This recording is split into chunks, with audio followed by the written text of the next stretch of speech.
And we are back on the Bleav in the Jets podcast. I'm your host, Andrew Golden of JetsXFactor.com. And of course, I got former Jet running back LaMont Jordan here with me as always. LaMont, the Jets are coming off an unfortunate loss to Minnesota. We went over that in our review earlier this week. It is time to look ahead. Big division game, big division opponent on the schedule this week. Going to Buffalo to take on the Bills, the 8-3 Buffalo Bills. The division, I don't know if the Jets can still clinch with a win. I don't know how that would have to shake out with the standings. But either way, a win over Buffalo would do a lot to keep their playoff hopes alive, and a loss would certainly make things harder to close out the last few games of the season. Before we get into that game, as always, we got to thank our sponsor, BetOnline.ag. Thanks to all the good people over there for sponsoring. Got all the major sports going right now, minus baseball season. Basketball is kicking up. Football is getting into the swing of playoffs. We got World Cup, I'm pretty sure, is finishing up. I don't think they've hit the finals with that yet. Any sort of sports betting need you could have, betonline.ag has got you guys covered. And if you're signing up for the first time, make sure you're using the promo code BLEAV, BLEAV, when you sign up to get a 50% sign-on bonus to match on your first deposit. Bet online where the game starts. And of course, LaMont, starting with this game, I think it's important before we get into offense, defense, special teams like we always do, to just take a look at these rosters and note that how much both teams have really changed since the first matchup between the Jets and Bills a few weeks ago. Jets have a new starting quarterback, first and foremost, where Mike White is now under center as opposed to Zach Wilson. You have Corey Davis back on offense after he had missed time before. You have the emergence of Zonovan Knight at running back in the backfield. That's been a different factor for them on offense. And then for the Bills on the other side, Tre'Davious White comes back from an injury. He didn't play in the first game. Definitely could have an impact. They've added Xavier Rhodes as another corner in their secondary that's making a bit of an impact. They had some players. I'm pretty sure Taron Johnson missed that game the first time with New York. He's probably going to be back. Jordan Poyer missed that first game with New York. He's back playing for the Bills. So there's a lot of new faces and a lot of returning faces for both teams, to where it might make it kind of hard to just look at the results that we had the week before and jump to easy conclusions about how this game is going to go. So that's where I really want to start talking with you first. Let's get into the offense. I want you to start here for me. What's your first point on offense? Because I'm really eager to see the plan for this game. A very good Buffalo defense with some talent that they've added back. Pretty much the only guy they're missing right now is Von Miller. Looking down here on my notes, I don't have a lot of notes for the offense because really we just don't know what we're going to get. I mean, that's just what it comes down to. I think first and foremost, touchdowns in the red zone. We need touchdowns.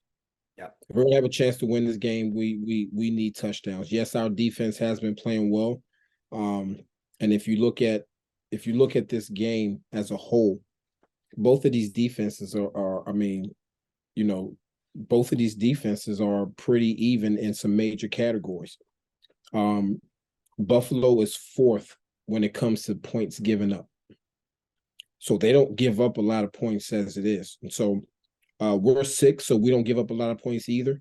But the difference is that they have an offense that supports them. We just don't know what our offense is going to give us. So for me, my number one point is we need to score touchdowns.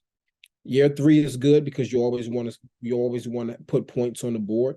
But whatever the game plan is, and we can get into a little more detail about that as we go into the show. But for me, the number one thing is we need touchdowns. Yeah, I agree. 1 for 6 in the red zone like they were last week in Minnesota is not going to cut it. Didn't cut it against the Vikings, and it's definitely not going to cut it against the Buffalo Bills. I completely agree with that. My first point on offense is going to be to get into the red zone to start with, because I think it's important. Scoring in the red zone, absolutely, but it's also important, as we've seen as Jets fans over the years, you got to get there first. So the first point for me that I really want to see from this team, and quite honestly, it's something that happens all the time in the NFL that I think the Jets would be privy to maybe do a little bit more of, stealing from the team that just beat you. And when you had issues with some things as a team as a whole, and you can see ways that you can implement that into your own system, I think you can take some things that just happened to your defense in Minnesota and implement them into your own offense if you're the New York Jets. That being, I want to see some more runs to the edge. The Vikings really prioritized attacking the edges with pitch plays, whether it was crack toss from under center or shotgun pitches, and work their way to pin the Jets defensive ends to the inside, have guys pull around to get up to linebackers, and create lanes to the outside for Dalvin Cook and Alexander Mattison to get through. And what we've seen from the Jets this year in a lot of games, they struggle mightily when they try and run inside. They have not been very successful running inside whatsoever. So I want this point, quite honestly, I want this to be the point that I'm making. This is more so about my lack of confidence in the Jets' ability to establish the run inside and win up front with physicality and move the line of scrimmage and win between the tackles in the run game than it is thinking these specific pitch plays and tosses and outside runs are going to absolutely work against Buffalo's defense and it's the perfect call. I think it's a good wrinkle because what they're trying to do on the inside run game isn't working. And the one thing I want the Jets offense to avoid is early down negative plays. Setting this offense back, letting this Buffalo defense play their off coverage, play their too deep, sit back in their zones, let their pass rushers and Epinesa and Rousseau and Ed Oliver, who are still solid players up front, that can get after quarterbacks with an immobile quarterback like Mike White, who isn't going to be able to move around. The last thing I want is the Jets being forced into third and long scenarios where Buffalo knows they're having to throw down the field. Mm-hmm. I feel like that's going to make things a lot harder on Mike White. It's going to make things a lot harder on the offensive line. So for me, it all comes down to early down success. And if you can generate some positive plays on early downs by running to the outside instead of running inside and getting stopped for a gain of 1, then I think that's going to do your offense good as the game goes on. I agree with you. My point is we got to score touchdowns, and you're getting into the details of how we get there. We have to get into the red zone. I agree with you. I would like to see some outside runs, but not from shotgun. I want the crack toss that they ran from under center, which we've seen the Jets run before. They've ran it for Breece Hall, scored a 60-yard touchdown in Denver on it. He scored another touchdown on the goal line, I'm pretty sure, in that same game. You know, we've seen them run this play before. It's not an entirely new wrinkle. I like the shotgun toss situationally, but I can understand from the Jets angle of it, if you're going to have that outside defensive end crashing, you got to have someone there to pin him inside. Otherwise, there's nowhere for that pitch play to go. But yeah, I'd prefer it from under center. To be honest with you, the way that we're going to get the outside going is we have to threaten them. We have to make them feel our speed. I don't think that we're going to run the ball on them if we don't soften them up. I think that we have to soften them up with the pass. Buffalo's defense is 5th against the run. All right, and let's just face it, we're an offense that just does not run the ball very well. So watching Buffalo's defense, they kind of remind me of our defense when I'm talking about when teams try to do things sideways. Long developing plays against this team is not going to work. It's just not going to work. And that's my concern. They're going to prepare for toss because they know that run-wise, that's the most successful play that we've had is being able to run the toss. I think that we go under center. I think you put your quarterback under center. Listen, we all have different philosophies and beliefs. All right, those of us who have played the game and things of that nature. I'm just saying from a running back's perspective, you're cutting my nuts off if you're constantly having me run out of shotgun. All right. If I'm over here in shotgun, I have to wait for tempos. These are things that the secondary can read. And Buffalo, when they want to, especially when they go cover 3, they'll put 8 in the box, even if you're showing that you're spreading things out on them. So the little sideways stuff, that's not going to work until we can actually generate some offense, get some big plays of our own. And I think that that's going to happen by putting the quarterback under center. I think if you put the quarterback under center, that's going to help Bam out a lot. Bam is a downhill runner. He's a runner that he just wants to get the ball. And sometimes, I had on my notes, I don't remember if I said it on the last show, but he needs to open his eyes. All right. He's very raw with regards to running. With that said, put him behind center. Bam wants to get the ball and he just wants to go. And as a running back, if I get the ball and I see it and I just want to be able to go, I prefer to be going downhill than having to come sideways. If I'm coming this way and the cut is back here, I got to slow myself down and then generate more power and speed myself up. When it comes to the impact, I'm not giving as much impact. Now, if I'm behind center and I'm coming downhill here and the cut is right here, I'm still coming downhill with my momentum. I'm able to hit the hole faster. Once I do make contact with the defender, they're able to feel that. That gets into their mind. Now you start hearing the chatter. We got to get everybody to the ball.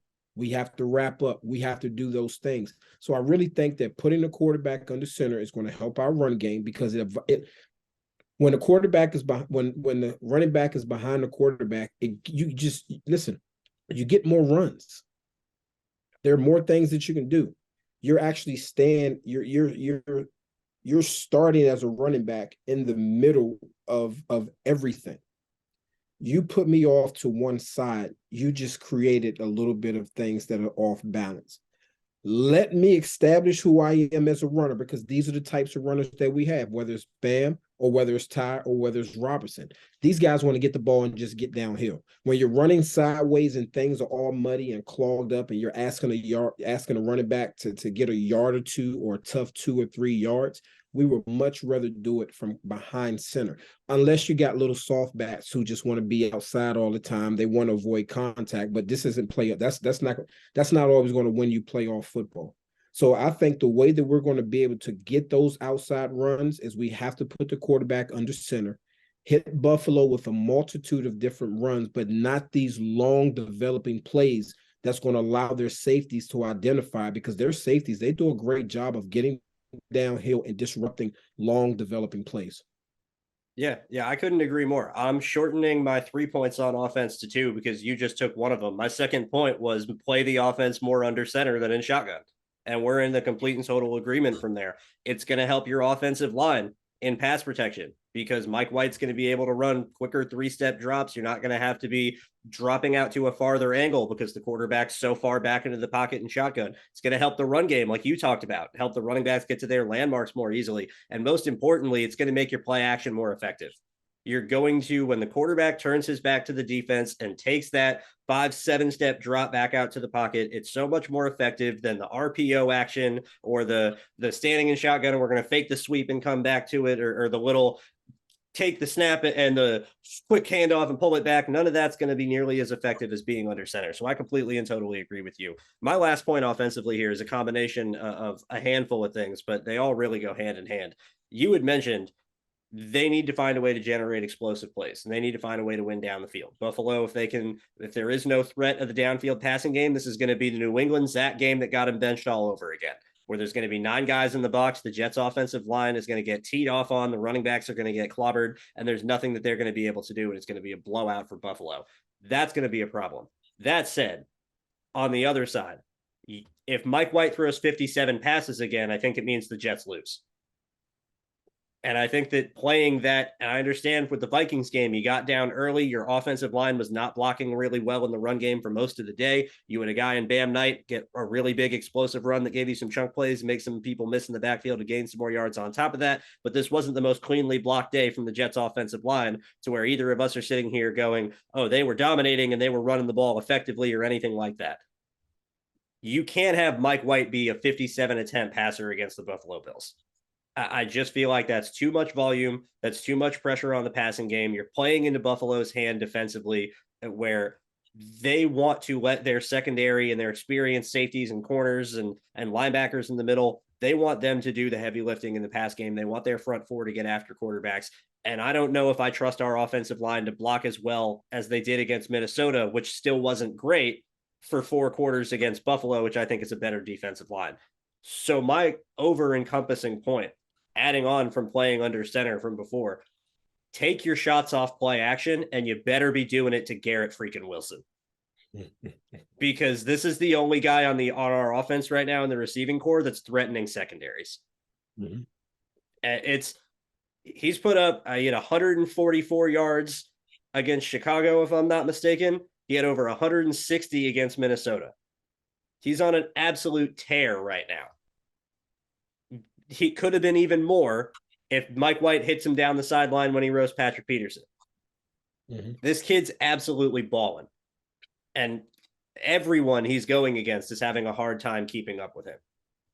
And we know if you are going to be the Jets, they have some schemed up shots that they've beaten, that they've gotten plays with Garrett Wilson before.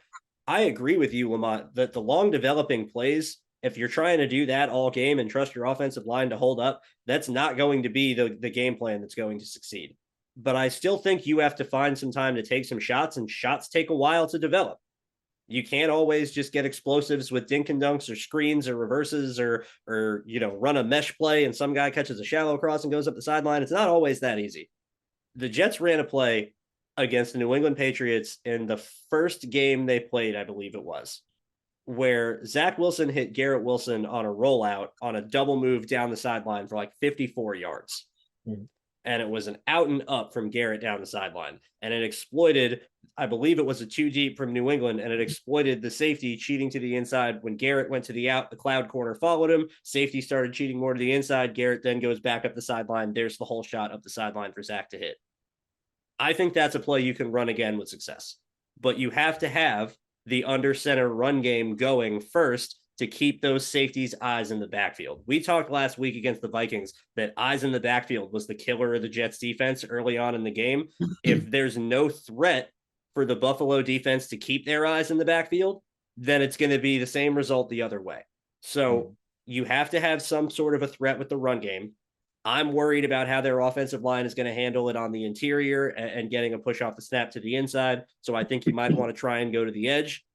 However you end up doing that, whether it's outside zone, tosses, pin and pulls, whatever it has to be, there's ways to do that. And then I think you have to take your shots from play action under center, look to get Garrett involved down the field, and look to take your strikes. Last point I want to make, kind of to wrap everything up. You have to have a controlled, balanced attack on offense, and you cannot be looking for the big shot play every single down. Mm-hmm. You have to keep Josh Allen off the field somewhat.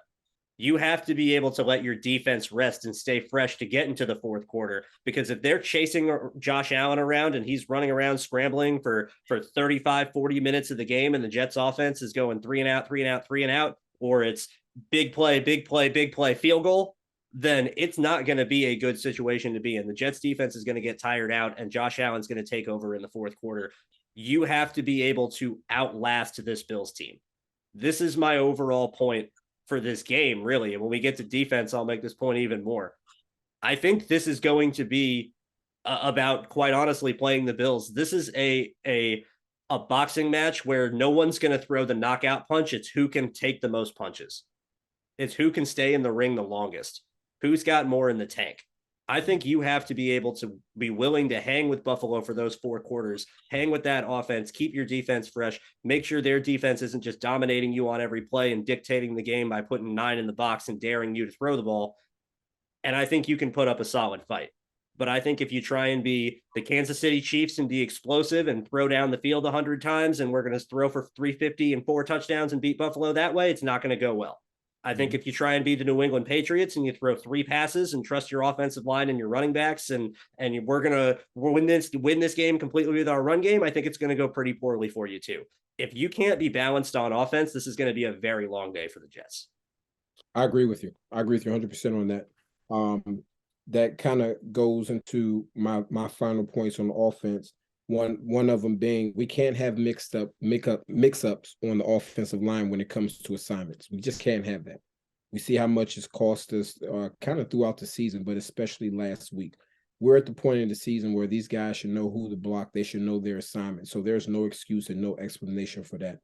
If we're having that throughout the course of the game, if we have that, we don't have Zach back there to make up for it. So we just can't have that.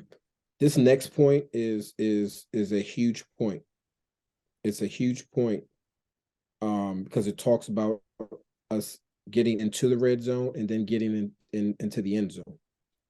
We can't make careless throws, and accuracy is a must in this game. I think Buffalo's secondary, I think they do a good job of playing you tight. These guys are ball hogs. Those passes that White threw against Minnesota, where he was throwing it behind the guy, against Buffalo, those are going to be picks. Buffalo's DBs, they go after the ball. All right, so accuracy is a must in this game. We can't have a situation where for Mike White, it looks the way it looked against Minnesota, where everything is tight. You're always thrown into these tight windows. We can't have that. We will not beat them that way. And if that happens, don't be surprised if you see it like a pick 6. Yeah, because that's just how Buffalo play. They play aggressive. All right. So We can't have mix up on our offensive line. We can't make careless throws, and accuracy is a must. Offensively, is you have to provide some support for the defense. It's just that simple. We have to score points. If we're serious about being a playoff team, this is a playoff game. That's Yes. just what it is. This is a playoff 100%. game. And if you look at the last game that we played Buffalo, Buffalo turned the ball over. We didn't. It's just as simple. We can't afford turnovers. All right. We just cannot afford to turn the ball over offensively because we are not as explosive as Buffalo. Yes. All right. If we get down by 3 touchdowns, let's just say it. Hey, it's going to be kind of hard to come back. You look at Buffalo, they're down by 3 touchdowns. If it's the second quarter, you're saying, Buffalo come back, probably win by 14 because their offense has earned that type of reputation. All right. So we can't have careless throws. We have to make sure that we're taking care of the ball. And I really think, and I'm going to go back to this point, and it's the point that you were going to make. We win this game, I think, if we put the quarterback on the center. Yeah. The plays that are long developing plays because you're taking a snapping shotgun, then you're doing a bluff fake to the running back here. That's obvious that you're not handing him the ball. And then you're throwing a bubble screen out here. Yes. The secondary's already seen that. The linebackers have seen that. Everybody's going to where they're going. The tackle firing out to that side's on his 4th step. The linebacker's already flowing that way. Yeah, they're not even looking at Mike White faking the bubble. They don't even care. Exactly. Yes, I agree. So that's that kind of stuff. Now, if you want to do that, all right, and you want to get it to him faster, guess what? You put the quarterback under center, you take the snap, and you get it out to him real quick. You get the ball in Berrios' hands while everybody's coming full speed. You don't want to catch the ball. And when you catch the ball and you get your eyes downfield, you already see that the defense is set up right in front of you. Mm-hmm. I want to catch the ball out here, have you come in full speed so that I can manipulate the lanes. If you're coming too fast, it opens up a cutback. If you're coming too slow, it allows me to lower the shoulder. Get the ball into these guys' hands quick and then allow them to go down the field and make plays. So I think that's all I have from an offensive standpoint. If we have to score points in this game. We cannot keep having these mix-ups. For me, I'm going to go back to something that Herm Edwards used to always say. All right. This is a no excuses, no explanation type game for the offense. There are no excuses. There are no explanations. I think this is Mike White's, third game? Third start this year, yep. Third start. All right, third start in a row. No excuses, no explanations. Offensive line, we've been going through this for a long time. All right, we're at the meat and potatoes of the season right now. No excuses, no explanation. Bam, yes, you are a rookie. And this is one thing that I remember as a rookie, that once you get to, I think it was week 2 or week 3, you are no longer a rookie. On the field, you're still responsible for your rookie duties. You still got to get the sandwiches, the donuts, carry bags, and do all of that. But when it comes to playing experience, you are no longer a rookie. He is no longer a rookie. So there's no excuses and no explanations and things of that nature. So offense, you have to show up. All in all, it's very simple. LaFleur, you got to show up. This is a game that you have to show up. This is a playoff game. And I said coming into the season, I thought that we were going to sweep the Miami Dolphins. That didn't happen. This is our opportunity to get the sweep. Hey, they still could. They still could. They still could. Yes, they still could. All right. But this is an opportunity to do something that nobody saw us doing. First of all, nobody saw us beating the Bills the first game. Yep. But to come back after the way the Bills just played against the Patriots, the way that we played against the Vikings, to come back and show your growth, to show your maturity, to show that first of all, this team is real. So let me not say that. To show that you are prepared and you're preparing to play in the playoffs, you got to put up points in this game. Yeah, I agree. I completely and totally agree. I want to make one more point before we get to the defense, and it's going off something that you said.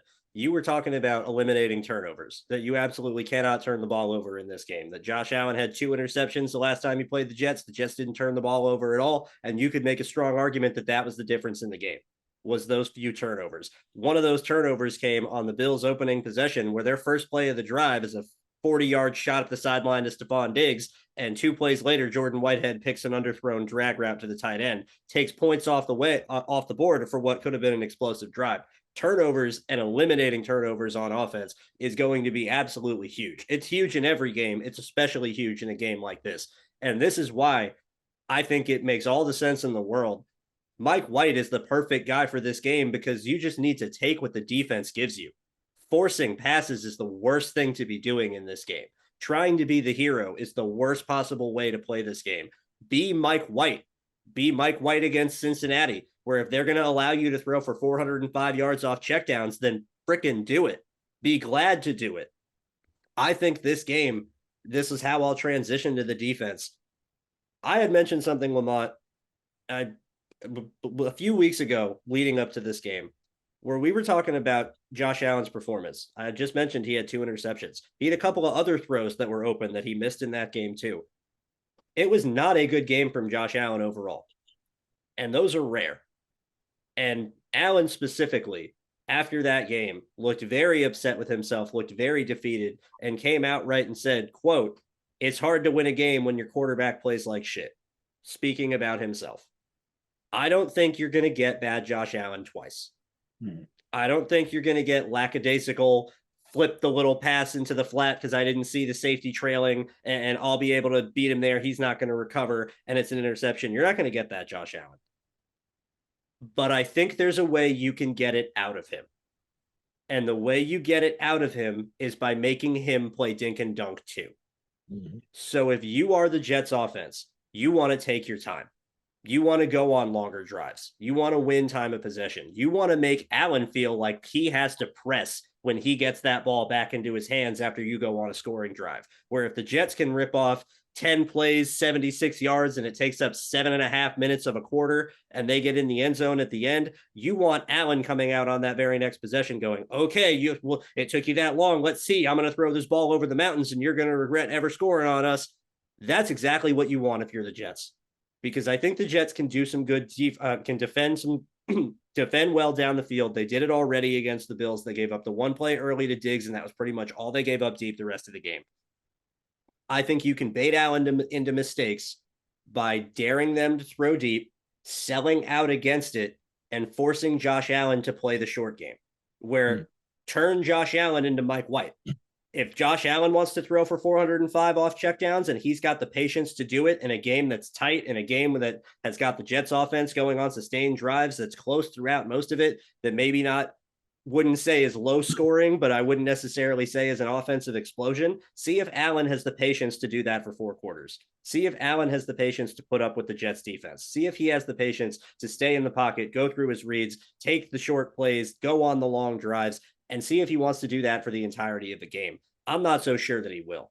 I'm not so sure that you won't get some opportunities to steal some turnovers as the game goes on. So it all comes in, this is a team sport. It's the ultimate team game, and you got to have both phases playing in tandem with an ultimate plan in mind. I think your offense has to be willing to slow things down, to be balanced, to take some time off the clock, to get your defense some rest, and to make this a slugfest throughout the entirety of the day. Cold December in Buffalo, let's go see who wants to be the tougher team. I think that's offense and defense. It starts with that aspect. Take away the big play on defense, make Josh Allen beat you underneath. That was my first point, was avoid giving up the big play. Like, to what you were saying, force Buffalo to dink and dunk down the field. Yep. If you put enough pressure on Josh Allen, he's going to make a mistake. I mean, that's just what he's proven throughout his career. At some point, he's going to make a mistake. He'll crack eventually. Yeah, he'll crack eventually. Avoid giving up the big play, which kind of leads into my next 2 points. Contain Josh Allen. We just have to contain Josh Allen. The Patriots allowed Josh Allen to break contain, and I always talk about this, the difference between break and contain. There's a difference when a guy breaks contain and he's working backwards, opposed to breaking contain where he's he is approaching or he's threatening the line of scrimmage. He's coming downhill at you. I think we did a good job of doing that in the first game. And we have to remember, this is the team that this defense was built for. This is why we're happy about a JJ. Yep. This is it. Those guys showed up once before. They have to do it again. And the way you do that is you have to have rush lane discipline. You have to be disciplined in your rush lanes. You can force Josh Allen to kind of stand back there, go to his first read. One thing I like about him is he will stand back there and go from his first read, kind of look for his second read, point you go there Yep. because he has the arm to throw it all over the field. Yep. All right. So we have to contain him. And this next point, these are all within the same thing as far as avoiding giving up big plays, containing Josh Allen. We have to hit him. We have to hit him. Calling Quincy Williams. Yes, we have to hit him. And one thing that was interesting as I watched the Patriots game is the Patriots ends looked like they were doing a great job of getting pressure. Yeah, speak on it because that's where I'm going next. Okay, yeah, those Patriot those ends for the Patriots look like that they were doing a great job of getting pressure. I think that our defensive ends do a better job than what the Patriots defensive ends do. Because I just think they bring more to the table. The area that the Patriots struggled against Buffalo was they were getting no penetration in the middle. None at all. So that would be my point. I'm gonna kind of let that lead into where you were going because I feel like you're about to talk about this monstrous D line that we have.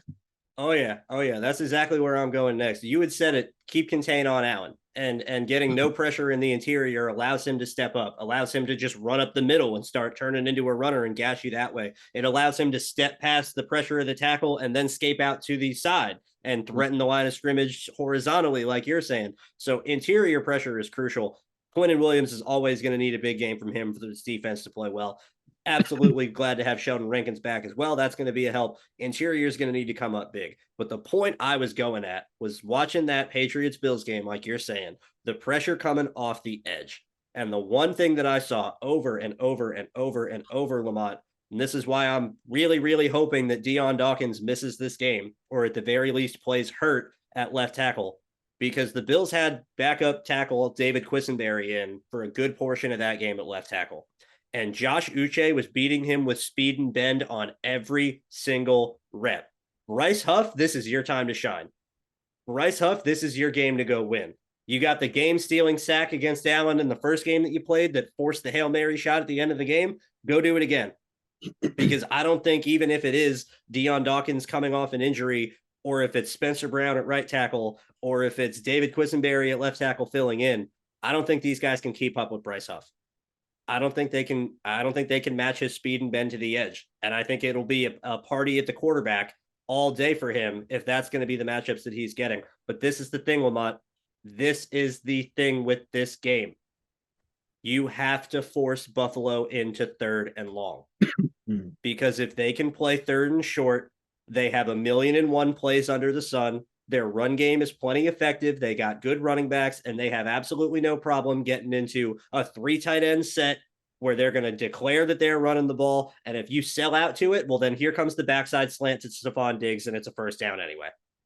You cannot let them get into third and short situations. So this, for me, my final point on defense is a very, very, very simple one. Tackle, tackle, tackle, tackle. Don't miss your damn tackles. Mm-hmm. It's simple. That's free yards for Buffalo. That's drive extenders for Buffalo. That's a completely different situation where if you can meet a runner after a 3-yard gain on first down and get into 2nd and 7 and they break that tackle and pick up another 5 and now it's 2nd and 2, it's a completely different ball game. Not even in the same realm of a situation anymore. And missed tackles have victimized this team a lot the last couple of weeks. You have to wrap up. Along with what you're saying with hitting Josh Allen, you got to hit this whole Bills offense. Yeah. You got to hit every single member on that team because, like I'm saying, my overarching point for this game, this is a battle of wills. This is going to be a game where whoever can last the longest wins. Robert Saleh had a quote a few weeks ago. I'm going to be honest, it might have been after the Bills game, if I'm remembering correctly, where he said, we wanted to see how long we could keep dragging those guys out into deep water. And if we keep pulling them out and pulling them out, sooner or later, we're going to see they can't swim. That's this game. Keep dragging them out into deep water. Don't ever go away. Don't ever give up hope. If you have to take your time, take your time. If it's 7-3 Bills at the end of the first quarter, that's fine. You're still in the game. Don't get down. Don't overplay anything. Don't sell out. Don't send any crazy blitzes. If it's simple, so what? See if Buffalo has the patience to stink and dunk their way down the field and see if they can convert on 3rd and long. Make your tackles. Don't try and do anything exotic. Don't put your guys in unfair situations. Don't be risky. Play all 60 minutes of this game, and I think you have a chance to win. I'm with you on that. That I love I love the quote where he says we're going to drag them into deep water and see if they can swim. One way you're able to drag them is you keep them from running. Yep. That's how you do it. You keep them from running. Under no circumstances can we allow Buffalo's run game to get going. Listen, there's nothing about Buffalo's run game that I respect because they don't use it. No, and it's not physical when they do. Yeah, and it's not physical when they do. Like, there is nothing intimidating about Buffalo's run game, with the exception of when they decide to run Josh Allen. Yep. Like, that's the only intimidating thing about their run game. So we can't allow them to get their run game going. The other thing that we have to do with regards to the run game is we have to be prepared for a mixture of runs. Yes. I think Buffalo, if they decide to run the ball, first of all, and I'm doing a show, I'm doing a show on Buffalo Station tomorrow, and I'm going to say it. The reason the Bills will not win the Super Bowl this year, or in my opinion, even get to the Super Bowl, is because they have no run game. They don't use it. It doesn't look like they know how to use it, and they don't have the patience to use it. So under no circumstance can we allow this to be the game that they say, hey, let's try and mix in all these different runs to get our run game going and try to use our run game to set up the read option stuff. We can't allow that to happen. We have to. My next point, first of all, we have to force them when they throw the ball to beat us on the outside. They do a great job of their slants. That read option, and then Josh with that, they do such a great job of that, man. They do a great job of that. We cannot lose sight of our man in coverage, especially when Josh is rolling out. You can't get lazy. You have to play throughout. So defense, for me, force them to beat you deep. We can't allow it, but force Buffalo to beat you deep. If we look up and we see that Josh Allen has a touchdown long of 54, he has a long pass of 78, he has a long pass of 40 something, and they beat us that way, then we just got beat that way. Their speed beat us. All right. But it can't be a situation where we allow them to run the ball. It can't be a situation where we let them mix in their runs. It can't be a situation where we're getting foolish penalties that lead to first downs. Yep. 3rd down penalty leading to a first down. We can't have those types of mistakes on the defensive side of the ball. And I mean, as far as I'm concerned, our defense has earned the respect to be able to say that, hey, we can keep Buffalo from scoring. We can contain Buffalo. All right. This whole idea that Buffalo is going to line up tight against us. Nah, we got savages on the defensive side of the ball. So if that's the type of game that they want to play, they're going to find out that's not the type of game they want to play against the Jets, because their offense as a whole, they're not built that way.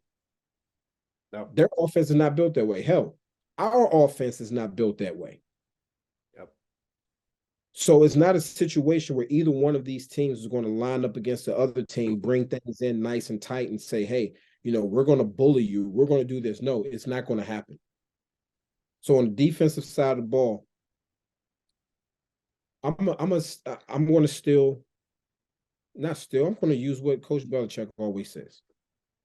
Just do your job. Yep. That's it. Defense, just do your job. Do your job with the discipline. Do your job with the focus.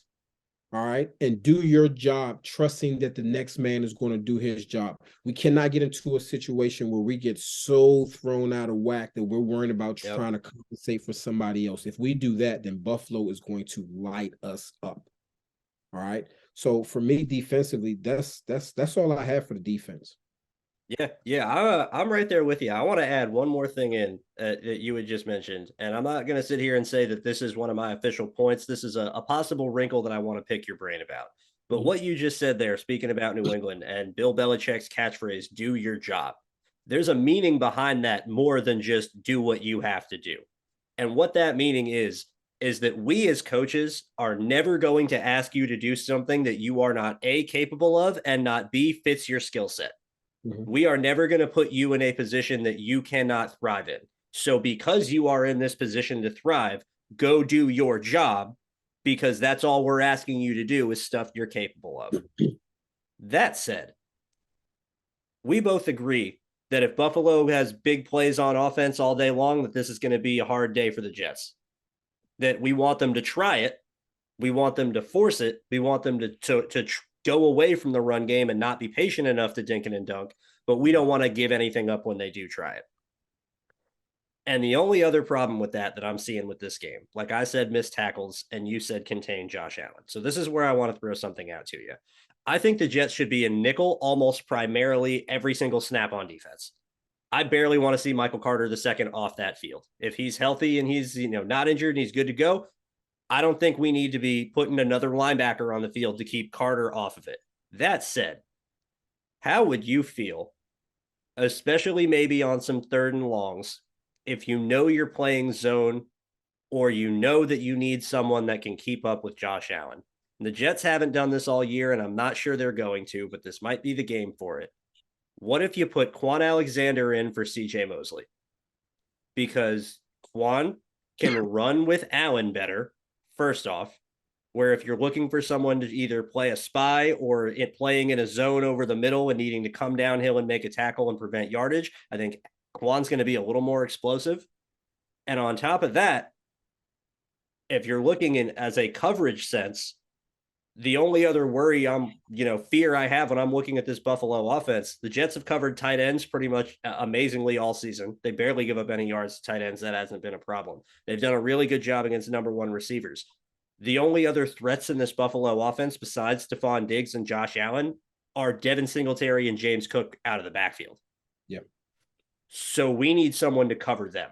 And I don't know if CJ Mosley at this point in his career is to the same level in coverage as Quan Alexander might be. And again, I'm not even saying I'm 100% sure of that, but I just see a scenario in my head in this game.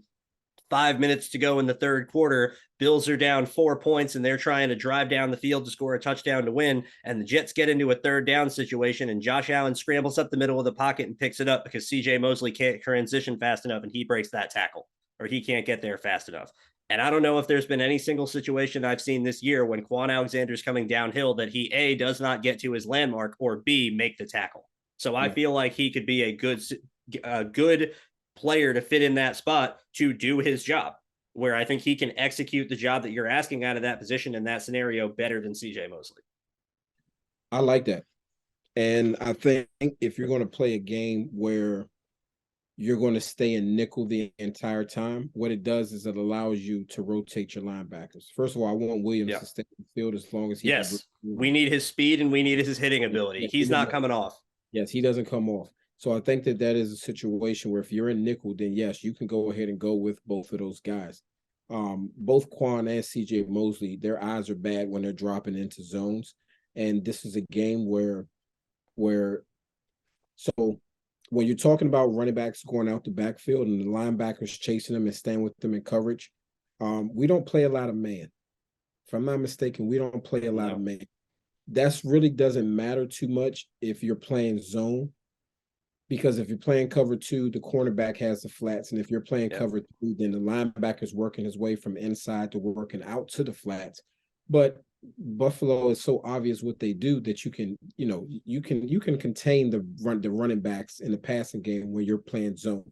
The only thing it's hard to contain is them doing the little check downs into the openings of the zone, which goes back to what your earlier point on the defense was we have to make sure that we tackle. Right. So I love the idea, excuse me, of playing nickel, because what it does is if you play zone, if you have three linebackers, those linebackers are getting to their depths a lot slower. By playing nickel and your nickel guy being the guy that has no problem, getting his face mask Right. scratched, Exactly. that's a situation where now you can play around with some things. Now, if you're bringing pressure off of the edge, it's not just your Sam linebacker. It's not your 250, 260-pound linebacker. Now you got a DB that's coming screaming off of there. So I think it opens things up. It allows Quan to get on the field for CJ Mosley, where those guys are going to be able to go in and out, especially if we're talking about a game where Buffalo would look at it like this. If we're talking about a game where Buffalo has to dink and dunk, you're going to have to chase Josh Allen all around the field. Then, yeah, we've seen that CJ Mosley, like he's 1,000% on every single play. And you talked about it last show, how you're hoping that his legs aren't getting heavy, and I'm paraphrasing that, of course, but I love the idea. I don't think that we need to spy Josh Allen. Not if we're playing zone. Yeah, I mean, I don't think, put it this way. This is what I mean by doing your job and rush lane integrity. All right. I said rush lane discipline, but I was looking for the integrity of your rush lanes. If we have to take a guy to spy Josh Allen, I think that's a guy that we're taking away that could be closing off one of those zones in the coverage. Yes. Yes. Secondly, I think that our front four is dominant enough that you don't need to spy Josh. Yeah, you can spy him sometimes just to kind of put it out there for hey, they are spying, this guy is spying. But for the most part, I think that our defensive line is good enough that you don't have to spy Josh. To your point of checking the tight ends and the backs and things of that nature, if their offensive line is struggling, they're going to use their tight end and they're going to use their backs to chip. So ultimately, very true. So ultimately, what it's going to come down to is making sure that we're making sure that we're staying on our men in our zones. All right, because we know Gabe Davis is going deep. Josh Allen's just going to try to buy enough time to throw the ball up to him. You know that Steph is going to do everything that they're going to ask a wide receiver to do. All right. So if we can just get that pressure, all right, if we can get that pressure on them, force that dink and dunk game, and eliminate the deep passes, that's the recipe for success. And I agree with you. I think that we can best do that out of a nickel front. I'm sorry, I really think so. Defense. Yeah, no, I think the nickel is the key to this game, because we just talked about it. We're not scared of the Buffalo's run game with physicality or overpowering anybody or dominating anybody off the line of scrimmage down the field and just overwhelming people. We're not worried about that, especially not with the way our defense has played against the run this year, even when they're in nickel. So Buffalo's got to have one receiver on the field for me to be coming at a nickel, and even then I might not consider it, because is the Bills' third tight end really going to be able to block Michael Carter II perfectly with how he's able to come up and run support with the angles that he takes when he's coming downhill with his vision into the backfield? I don't know if it's going to be that easy. And it's not like in that scenario, again, Michael Carter's a smaller guy, yes, but it's not like Quan Alexander's the 260-pound Sam linebacker. Quan Alexander's 225 pounds. Mm-hmm. So you got a guy that's bigger and stronger and more physical, yes, but not so much to the point where is it worth sacrificing the threat in coverage with a team that has more of a penchant to throw the ball? I think that's definitely makes more sense for me. I think we got a good cover on offense and defense. Let's get into our bets of the week here. I got another parlay for you.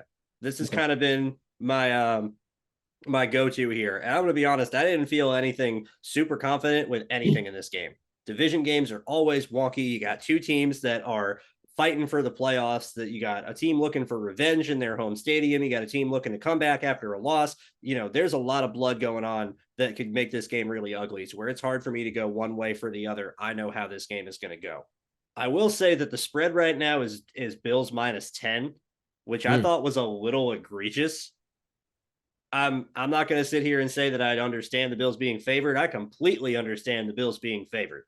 But 10 points seemed a little much to me. I was thinking it was going to be 6 or 7.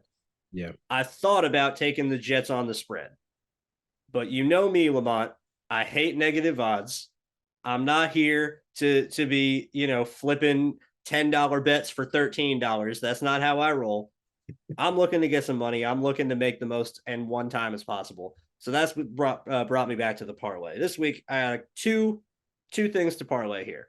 First and foremost, how this bet is given positive odds, I do not understand, but at BetOnline.ag, I will gladly take your money. There is a prop bet for which team will kick the longest field goal. The Jets are a plus 130 on that bet. Greg Zuerlein is their kicker. He just kicked a 60-yard field goal last week, and the week before that kicked a 57-yard field goal in the pouring rain. I am confident that Greg Zuerlein is going to kick the longest field goal in this game if he gets an opportunity to do so. If the Jets get past the 40 and they get stopped, they're calling on Greg. They got to be on a 4th and 1 or a 4th and inches to try and go for it. I think there's a good chance that the Jets can have a long field goal in this game. I would hope that they can do better in the red zone to where they won't have to.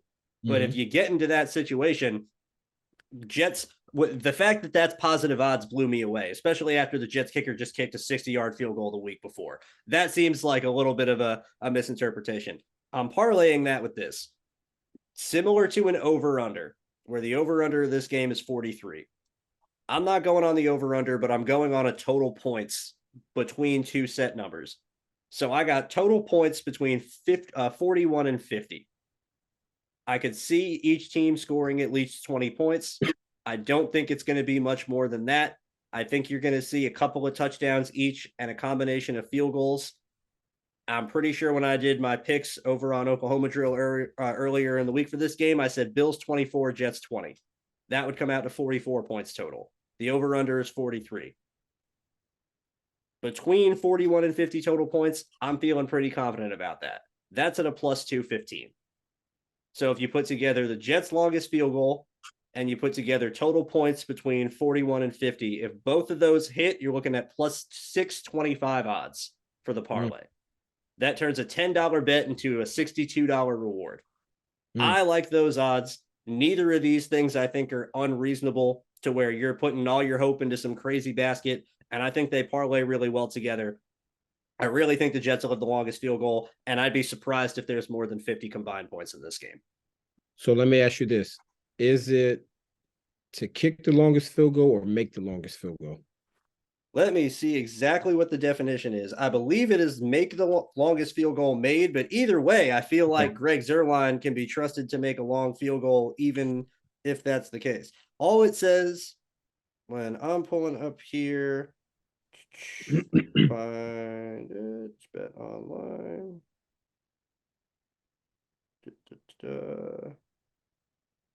Team to score longest field goal. So make the longest field goal. Man, I like that. I couldn't believe that was positive odds. Yeah, that's crazy. That's crazy. I like that. That's great odds. Heck, yeah, that's great odds for that. And as you said that, I'm gonna stick with you. It's amazing. Both of us are making our bets and we're using special teams, and we didn't talk about special teams. This may be the first show. The one episode we didn't talk about special teams ever is the one where all of our bets have to do with special teams. Well, I knew we were talking about this. I just saved all the special teams talk to the end. That's called producing, LaMont. That's called producing. You'll learn that in this business. That's why you're you, sir. Man, I'm going to follow suit, man. I'm going to stick with the field goals. And I can't believe this. And listen, it's Buffalo in December. I don't see this bet on here because I don't know if you can parlay it. But the first thing that I was thinking about was, and we didn't talk about this, but a football game in Buffalo in December is cold as heck. It's freaking freezing out there. And the colder the weather, more fumbles take place. So I was looking for a bet that there was going to be a fumble in this game. All right. But I'm going to go with, to me, this is a give me. I mean, This is a give me, Drew. I think this is a give me. Give me. New York Jets total field goals over 1.5 at a plus 134. Feeling I'm taking that. as you should. Heck yeah. I'm taking that. And I don't know if we can parlay it. I'll parlay that with your bet. I mean, I'll just add this to your parlay. I mean, to me, those are practically give me's. First of all, I don't think Bass. I'm not sure if Bass has the strong leg or not. I wouldn't say that he's got a weak leg, Mm-hmm. but it's not necessarily like that's his calling card. To Yeah, where he's one of like Zerline, on the other hand, his whole career, his calling card has been how strong of a leg he's had and the distance at which he can kick kicks from. Could Bass hit a 50-yard field goal? I'm sure. He's an NFL kicker. If you can't hit a 50-yard field goal as an NFL kicker, you probably shouldn't be an NFL kicker. Can he do it consistently? I don't know. Would he try 60 with confidence? I definitely don't know. Well, listen, depends on the win. And True. that's where I was going to get at with regards to the field goal props. I remember when I was with the Patriots, we were playing up in Buffalo, and it was in a game where we kicked the field goal and the ball started over here and it went all the way over here. So I'm hoping it's not one of those types of days. But if it's one of those days where, hey, you're either kicking into the win or you're kicking with the win, oh yeah, Greg is going to do that all day. And if you look at the issues that we've been having on offense, hey, with White at quarterback, we've shown that we will move the ball. We will enter your red zone, but we have not scored touchdowns. So there's a good chance that we can listen. I love both of those bets. I'm taking that over 1.5 field goals at a plus 134. What? Yeah, no, that's a great one too. That's an absolutely great one too. Let me throw the odds real quick here. What if we did all three of those together? So you got the longest field goal for the Jets at a plus 130. You said the Jets over 1.5 field goals was a plus 135? 134. Plus 134. Okay. And then if you got the final score between 41 and 50 points, that's at a plus 215. If all of those were to hit, you would be looking at a final payout. Oh, hold on. I should put the calculator in wrong. It would be great if I knew how to work technology. Don't mind me bragging about being a producer earlier. Nothing to see here, everybody. Ignore it. You are looking at a plus odds of 1595. Wow. 1595. That is a $10 bet to win $159. I might have to I might have to go and do that once we get out of here. I know that's I'm right. looking to make some extra money for the holidays. There's Christmas shopping coming up. There's bills we got to pay. This is the time of year where the money is going to be flowing in and flowing right back out. So if we can get a quick flip on Bet Online, then I'm all here for it. I'm with you, man. I'm with you, man. But that's another great show, bro. Another great show. Absolutely. Absolutely. Thank you, everybody, for tuning in. Make sure you're following the show at BLEAV_in_Jets. Make sure you're following me over at Andrew Golden _17. And you can follow Big Dog over there at Coach Jordan 34. Thank you guys one more time for tuning in, and we will be back at the start of next week to review the Buffalo Bills and New York Jets game. Hopefully the Jets can follow in Lamont's footsteps, take his advice, take his predictions, and make them true. Sweep the Buffalo Bills and get the Miami Dolphins on the schedule for the end of the year. Would be pretty great to go 4-2 in the AFC East, I have to say. Wow. That would be awesome. Thank you guys one more time. We'll be back real soon. Bye-bye. Peace.